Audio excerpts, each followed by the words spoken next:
മക്കൾക്ക് പഞ്ചസാര ഉപ്പും കൊടുക്കണം എന്ന് പറയുന്ന ടീംസ് നിങ്ങളുടെ വീട്ടിലുണ്ടോ? ഓഫ് കോഴ്സ് എന്റെ വീട്ടിലുണ്ട്. എന്റെ മോന് ഞാൻ 2 വയസ്സ് വരെ മധുരം കൊടുക്കരുതെന്നാണ് വിചാരിക്കുന്നത്. 1 വയസ്സ് വരെ മധുരം ഒരിക്കലും കൊടുക്കാൻ പാടില്ല എന്ന് നമുക്കറിയാം. ഞങ്ങളുടെ മക്കൾക്ക് ഇതൊക്കെ കൊടുത്തിട്ടാണ് വളർത്തിയത് എന്നുള്ള സ്ഥിരം ഡയലോഗ്. അതായത് ഞങ്ങളുടെ മക്കളെ ഞങ്ങൾ വളർത്തിയത് ഇങ്ങനെയൊക്കെയാണ് എന്ന് പറയുമ്പോ അവരവരുടെ മക്കളെ വളർത്തിക്കോട്ടെ, ഇതൊക്കെ കുത്തി കയറ്റിയിട്ട് വളർത്തിക്കോട്ടെ, അവർക്കൊന്നും ഒരു പ്രശ്നമില്ല. പക്ഷെ ഇപ്പൊ 10-7 കുട്ടികൾ എടുത്തിട്ടുണ്ടെങ്കിൽ അവരൊക്കെ 10 വയസ്സിനുള്ളിൽ ഡയബറ്റിക് ആയ പിള്ളേരായിരിക്കും.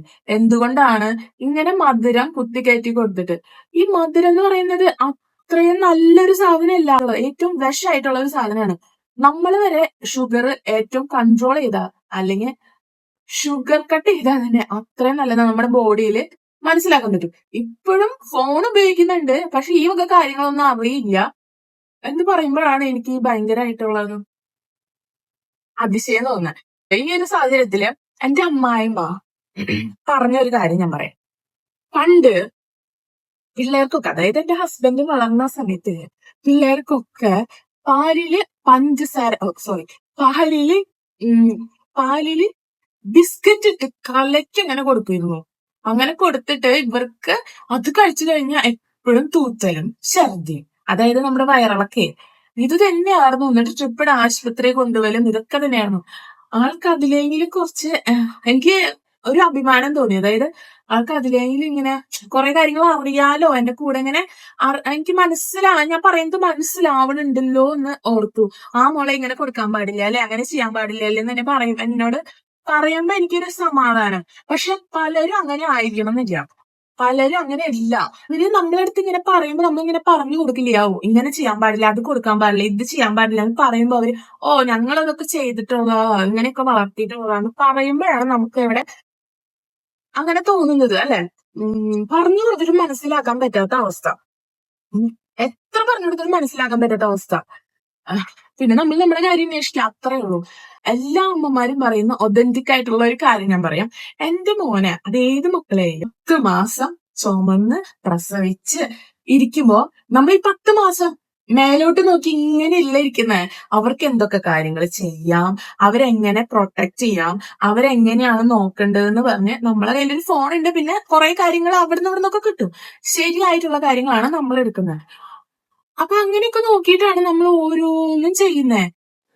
അതേപോലെ ഇവർക്ക് ഫുഡ് കഴിക്കാം, അതായത് 6 മാസം കഴിഞ്ഞതിന് ശേഷം ഏതൊക്കെ ഫുഡ് കൊടുക്കണം, ഏതൊക്കെ ആദ്യം കൊടുക്കണം, എന്തൊക്കെയാണ് നല്ലത് എന്ന് പറയുന്ന ആ ഒരു സംഭവം നമ്മൾ നോക്കില്ലേ. അപ്പൊ നമ്മൾ കൊടുക്കേണ്ട സാധനങ്ങൾ ലിസ്റ്റ് ഉണ്ടാക്കും, നമ്മൾ കൊടുക്കും. നമ്മളെ ജഡ്ജ് ചെയ്യാൻ എത്ര പേര്, നീ എന്താ ഷുഗർ ഇട്ട് കൊടുക്കാത്തെ, അയ്യേ ഈ സാധനം കുട്ടിക്ക് എങ്ങനെ കൊടുക്കുന്നു. ശരിയാണ്, നമുക്ക് തോന്നുന്നു ഇവ എങ്ങനെ കഴിക്കുന്നത്, അത് നമ്മൾ യൂസ്ഡ് ആയതുകൊണ്ടാണ്. നമ്മൾ എങ്ങനെ കഴിക്കുന്നു എന്നുള്ളത് നമുക്ക് മാത്രമാണ്, കുട്ടികൾക്ക് അറിയില്ലല്ലോ. അതായത് ഇവരിപ്പോ ഇതൊന്നും അറിയില്ല, ഇത്രയും ടേസ്റ്റുകൾ ഉണ്ട് ഫുഡിന്, ഇത്രയും ടേസ്റ്റ് ആണെന്നൊന്നും അറിയില്ല. നമ്മളത് അറിയിച്ചാലാണ് അവരത് കഴിക്കാണ്ടിരിക്കുക. ഇവന് ഞാൻ എപ്പോഴും ഹെൽത്തി ആയിട്ടുള്ള കാര്യങ്ങൾ, ഓരോ അമ്മമാരും അങ്ങനെ തന്നെയായിരിക്കും, ഹെൽത്തി ആയിട്ടുള്ള ഫുഡായിരിക്കും കൊടുക്കാൻ ആഗ്രഹം ഉണ്ടാവുക. അപ്പൊ അതാ അവിടെ നിന്ന് കേൾക്കുമ്പോൾ ഇതാണ് കുട്ടിക്ക് കൊടുക്കണേ, നമ്മൾ കഴിക്കണ വല്ലതൊക്കെ കുട്ടിക്ക് കൊടുക്കും, നമ്മൾ കഴിക്കണ പോലെ കഴിക്കാൻ പറ്റണില്ലേ, എല്ലാം ഒരേപോലെയാണ് കൊടുക്കുന്നത്. ഇങ്ങനെയൊക്കെ ചോദ്യം ഇങ്ങനെ കേൾക്കുമ്പോൾ നമ്മള് അമ്മമാര് എന്തിനാണ് ഇങ്ങനെ അമ്മമാര് എന്തിനാണ് ഇങ്ങനെ പിന്നെ അമ്മമാർക്ക് അറിയാം, അതായത് നമ്മളാണ് അമ്മമാര്, മനസ്സിലായോ? അമ്മമാർക്ക് അറിയാം ഏത് സാഹചര്യത്തിൽ എന്തൊക്കെ കുട്ടികൾക്ക് കൊടുക്കണം. 6 മാസത്തിന് മുമ്പ് കുട്ടികൾക്ക് വെള്ളം കൊടുക്കാൻ പാടില്ല, അതായത് വേനൽക്കാലാണ്. പക്ഷെ പലരും വെള്ളം കൊടുക്കണം നിർബന്ധിക്കുന്നുണ്ടാവും പല വീട്ടിലും. അതേപോലെ 6 മാസത്തിന് ശേഷം പതുക്കെ പതുക്കെയാണ് നമ്മൾ വെള്ളം കൊടുത്ത് തുടങ്ങേണ്ടത്. പതുക്കെ കുറച്ച് കൂട്ടി അങ്ങനെയാണ് കൊടുക്കേണ്ടത്. അതേപോലെ തന്നെയാണ് ഈ പശുമ്പാല് കൊടുക്കണം എന്ന് വിചാരിക്കണ കുറെ പേരുണ്ട് കേട്ടോ. പശുമ്പാല് കൊടുത്തോ, നമ്മളൊക്കെ കഴിക്കണതല്ലേ.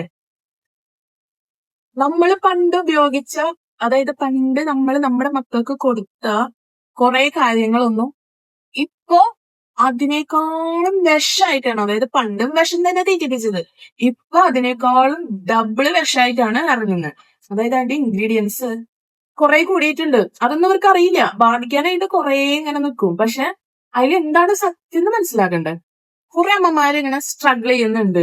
മോന് മര്യാദയ്ക്ക് ഫുഡ് കൊടുക്കാനായിട്ട് ഇവരൊക്കെ വർത്താനം കേട്ടിട്ട് വേണം, ഇവരൊക്കെ പറയുന്നത് അനുസരിച്ചിട്ട് വേണം. കുറെ ചോദ്യം ചെയ്യുന്നുണ്ട്. നീ എന്തിനാ ഇങ്ങനെ കൊടുക്കുന്നേ, ഇങ്ങനെ കൊടുത്തൂടെ എന്നൊക്കെ ചോദിച്ചിട്ട് കുറെ സ്ട്രഗിൾ ചെയ്യുന്ന അമ്മമാരെ എനിക്കറിയാം. സത്യം പറഞ്ഞ ഒരാളില്ലാണ്ട് അച്ഛനും അമ്മയും മാത്രം ഒരു കുട്ടീനെ നോക്കാന്ന് വെച്ചാ അത്രയും നല്ല കാര്യം. സ്ട്രഗിൾ ചെയ്യുന്ന അമ്മമാരോടാണെങ്കിൽ പറയാനുള്ളത് ബാക്കിയുള്ളവരെ എന്തും പറയും. നമ്മൾ ചെയ്യുന്ന കാര്യം നമുക്ക് ശരിയാണെന്ന് ഉറപ്പുണ്ടെങ്കിൽ നിങ്ങൾ ചെയ്യാ. നാളെ ഈ പറയുന്ന ആൾക്കാരൊക്കെ നാളെ നമ്മളെ കുട്ടി എന്തെങ്കിലും തെറ്റ് ചെയ്താൽ നമ്മളെ തന്നെ ബ്ലെയിം ചെയ്യും. അതുകൊണ്ട് നിങ്ങൾക്ക് ഇഷ്ടമുള്ളത് നിങ്ങളെ കുട്ടികളെ എങ്ങനെ ഈ പാമ്പർ ഇടുന്നതിൽ പോലും എന്നെ ക്രിട്ടിസൈസ് ചെയ്തിട്ടുണ്ട്. എനിക്ക് എവിടെ എത്തില്ല. കാരണം ഞാൻ ഒറ്റയ്ക്ക് നോക്കാനുള്ളൂ ഇവനെ. ഇവന്റെ അച്ഛൻ പോയ പിന്നെ ഞാൻ ഒറ്റയ്ക്കാണ്. പിന്നെ അച്ഛൻ വന്നാലല്ലേ.